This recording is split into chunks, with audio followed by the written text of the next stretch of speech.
Hello everyone, welcome to our YouTube channel Navi with study and fun. आज हम बनाने जा रहे हैं सर्वनाम के ऊपर दैनिक पाठ योजना, जो कि हिंदी विषय से संबंधित और व्याकरण का एक पार्ट है। प्रकरण होगा हमारा आज का सर्वनाम। समयावधि 30 से 35 मिनट रहेगी। चलिए देखते हैं सर्वनाम। विशिष्ट उद्देश्य के अंतर्गत ज्ञान में हम देखते हैं विद्यार्थी सर्वनाम से संबंधित तथ्यों का प्रत्यय स्मरण कर सकेंगे। दूसरा है विद्यार्थी सर्वनाम से संबंधित तथ्यों का प्रत्याभिज्ञान कर सकेंगे। विशिष्ट उद्देश्य के अंतर्गत दूसरा जो बिंदु है वह है अवबोध। अवबोध के अंतर्गत विद्यार्थी सर्वनाम को उदाहरण के द्वारा बता सकेंगे। दूसरा है विद्यार्थी सर्वनाम के प्रकारों सहित वर्णन कर सकेंगे। थर्ड है अपना ज्ञानोपयोग।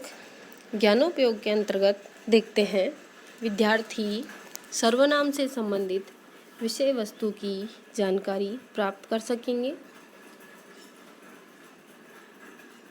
दूसरा है विद्यार्थी सर्वनाम का प्रयोग करके उदाहरण सहित बता सकेंगे। फोर्थ है अपना कौशल। कौशल के अंतर्गत विद्यार्थी सर्वनाम को रेखा चित्र के माध्यम से प्रदर्शित कर सकेंगे। दूसरा है विद्यार्थी सर्वनाम को सारणी के माध्यम से बता सकेंगे।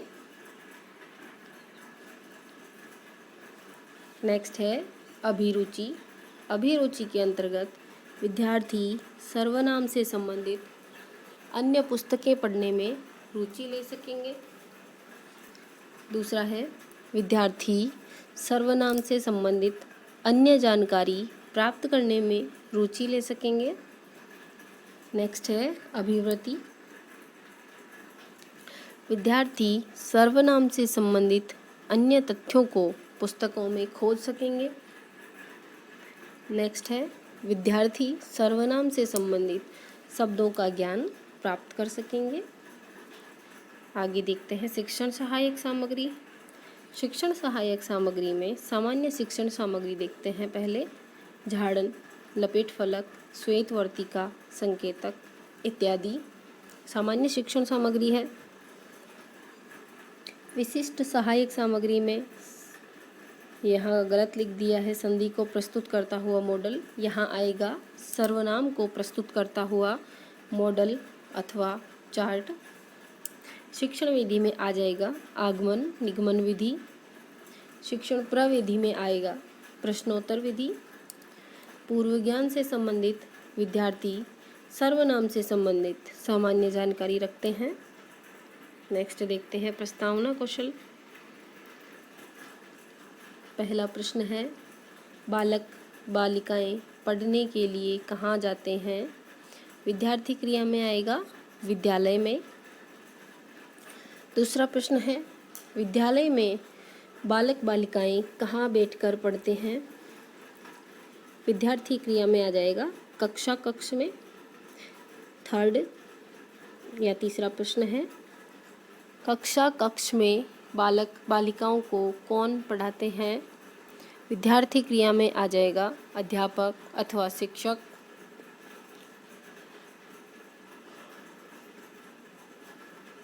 फोर्थ क्वेश्चन है अध्यापक हिंदी विषय के अंतर्गत बालक बालिकाओं को क्या क्या पढ़ाते हैं। विद्यार्थी क्रिया में आ जाएगा गद्य पद्य व्याकरण इत्यादि। फिफ्थ क्वेश्चन है हिंदी व्याकरण के अंतर्गत सर्वनाम शब्दों के बारे में आप क्या जानते हैं। विद्यार्थी क्रिया में आएगा निरुत्तर अथवा आंशिक उत्तर। नेक्स्ट देखते हैं उद्देश्य कथन। प्रिय विद्यार्थियों, आज हम सर्वनाम से संबंधित विषय वस्तु को विस्तारपूर्वक अध्ययन करेंगे। नेक्स्ट है 4 कॉलम बनेंगे। पहला शिक्षण बिंदु, दूसरा छात्राध्यापिका या छात्राध्यापक क्रिया, तीसरा विद्यार्थी क्रिया और चौथा श्यामपट्ट सार।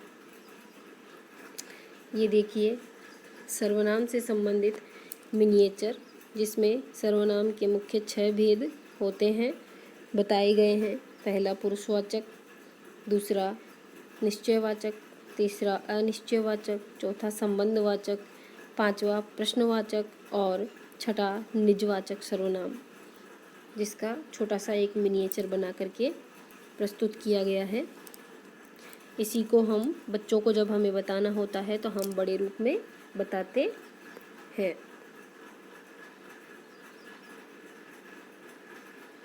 चलिए देखते हैं पहला शिक्षण बिंदु। यहाँ हमारे शिक्षण बिंदु भी आएंगे उद्देश्य कथन के बाद में, इसमें नहीं लिखे हुए हैं। आप पहले शिक्षण बिंदु लिखें, उसके बाद अपना प्रस्तुतिकरण करें। पहला जो हमारा शिक्षण बिंदु है वह है सर्वनाम की परिभाषा। सर्वनाम की परिभाषा देखने से पहले हम विकासात्मक प्रश्नों को कर लेते हैं। पहला प्रश्न है, व्यक्ति, वस्तु अथवा स्थान के नाम को क्या कहते हैं? विद्यार्थी क्रिया में आएगा संज्ञा। दूसरा प्रश्न है, संज्ञा के स्थान पर प्रयुक्त होने वाले शब्दों को क्या कहते हैं? विद्यार्थी क्रिया में आ जाएगा सर्वनाम।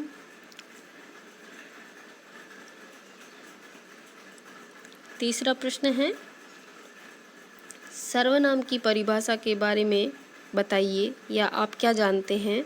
विद्यार्थी क्रिया में आ जाएगा आंशिक उत्तर अथवा निरुत्तर। देखते हैं छात्राध्यापिका कथन। छात्राध्यापिका कथन में सर्वनाम का अर्थ सभी का नाम, यानी सर्वनाम, सर्वधन नाम, सर्व से आशय है सभी, धन का हो गया का और नाम का नाम, यानी सभी का नाम सर्वनाम कहलाता है। अर्थात सर्वधन नाम कोष्टक में है सबका नाम, सर्वनाम शब्दों के स्थान पर प्रयुक्त होने वाले शब्दों को सर्वनाम कहते हैं। ये गलत हो गया है, यहाँ आएगा संज्ञा। संज्ञा शब्दों के स्थान पर प्रयुक्त होने वाले शब्दों को सर्वनाम कहते हैं। जैसे ये ऊपर दूसरा क्वेश्चन दिया हुआ है, देख लीजिएगा, यहाँ से सही कर लीजिएगा आप। सर्वनाम उन शब्दों को कहा जाता है जिन शब्दों का प्रयोग संज्ञा अर्थात किसी व्यक्ति, वस्तु, स्थान आदि के नाम के स्थान पर हम करते हैं। तो यहाँ हमारा छात्राध्यापिका कथन पूरा होता है। विद्यार्थी क्रिया में आपको लिखना है, विद्यार्थी ध्यानपूर्वक सुनेंगे एवं समझेंगे। श्यामपट्ट सार में सर्वनाम का अर्थ दिया हुआ है। देखिए नेक्स्ट बोध प्रश्न। बोध प्रश्नों के अंतर्गत पहला प्रश्न देखते हैं, सर्वनाम शब्द किन किन शब्दों के मेल से बना है? 2 शब्दों के मेल से बना है, सर्वधन नाम, सर्वनाम। दूसरा प्रश्न है, सर्वनाम शब्द का अर्थ क्या है? विद्यार्थी क्रिया में आ जाएगा सबका नाम। दूसरा शिक्षण बिंदु देखते हैं, सर्वनाम के भेद। पहला था सर्वनाम की परिभाषा, दूसरा है सर्वनाम के भेद। सर्वनाम के भेद जानने से पहले देखते हैं हम विकासात्मक प्रश्नों को। पहला प्रश्न है, मैं आपका बहुत बड़ा प्रशंसक हूँ। यहाँ प्रशंसक भी बहुत गलत है लिखा हुआ, आप सही कर लीजिएगा इसे।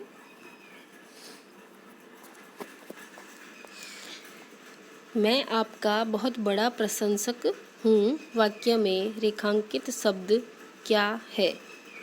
विद्यार्थी क्रिया में आएगा मैं और आपका। दूसरा प्रश्न है, मैं और आपका शब्द हिंदी में किसको प्रदर्शित करते हैं? विद्यार्थी क्रिया में आ जाएगा सर्वनाम शब्दों को। तीसरा प्रश्न है, सर्वनाम के कितने भेद होते हैं? विद्यार्थी क्रिया में आ जाएगा आंशिक उत्तर अथवा निरुत्तर। नेक्स्ट देखते हैं छात्राध्यापिका कथन। विद्यार्थी क्रिया में लिख देंगे आप, विद्यार्थी ध्यानपूर्वक सुनेंगे एवं समझेंगे। चलिए देखते हैं छात्राध्यापिका कथन।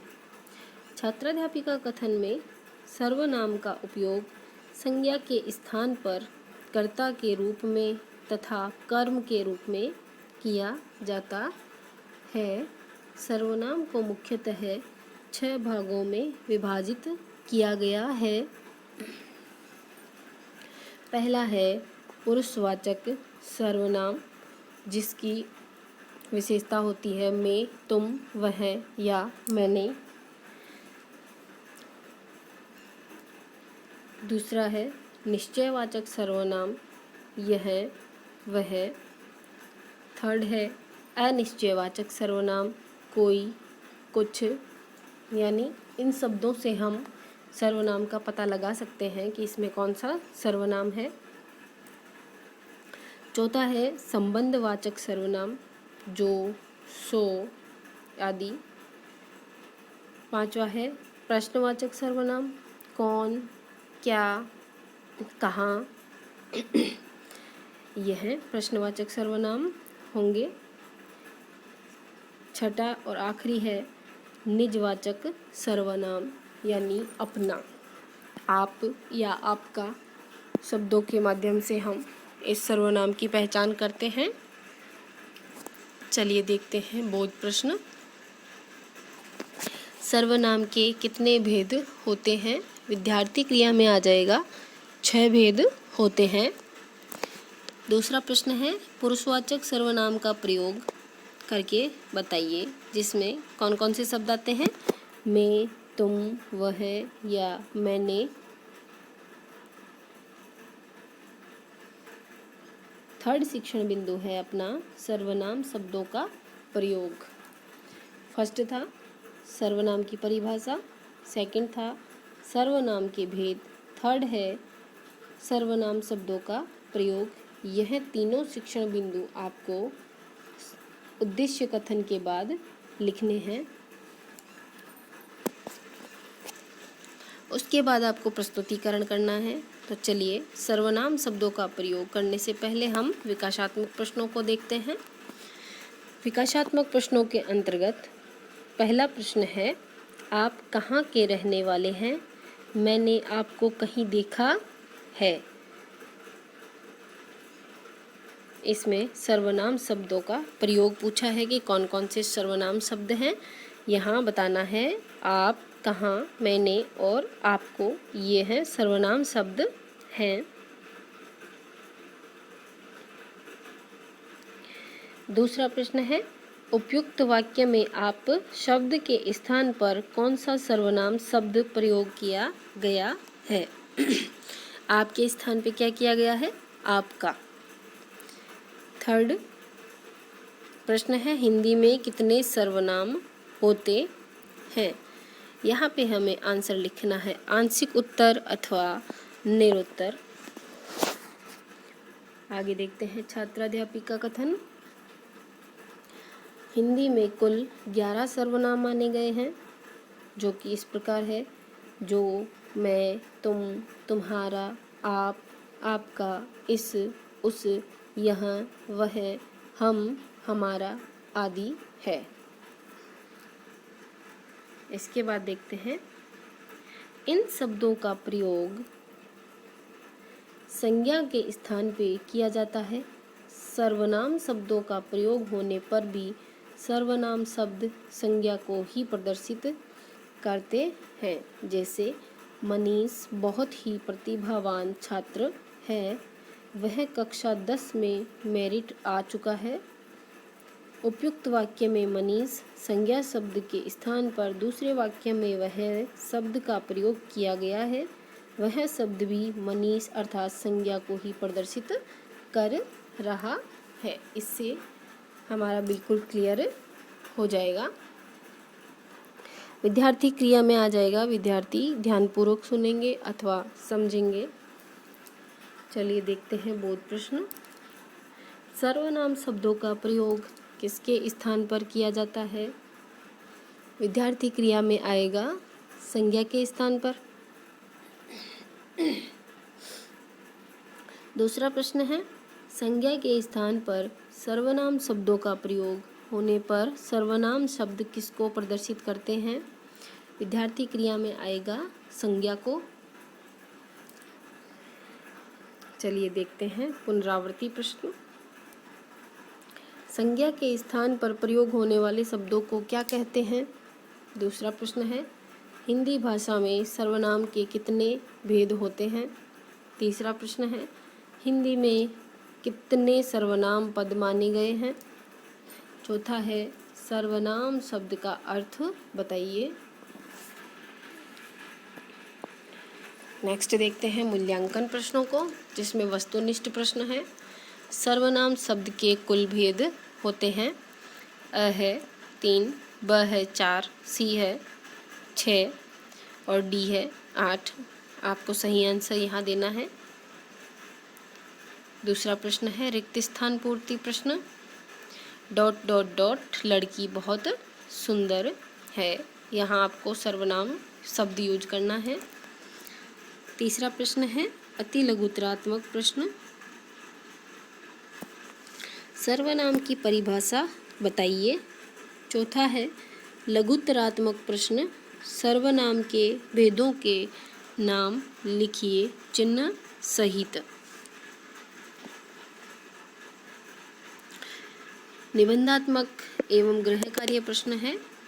सर्वनाम की परिभाषा एवं उसके 6 भेदों के नाम लिखते हुए सर्वनाम शब्दों के प्रयोग का स्पष्टीकरण कीजिए।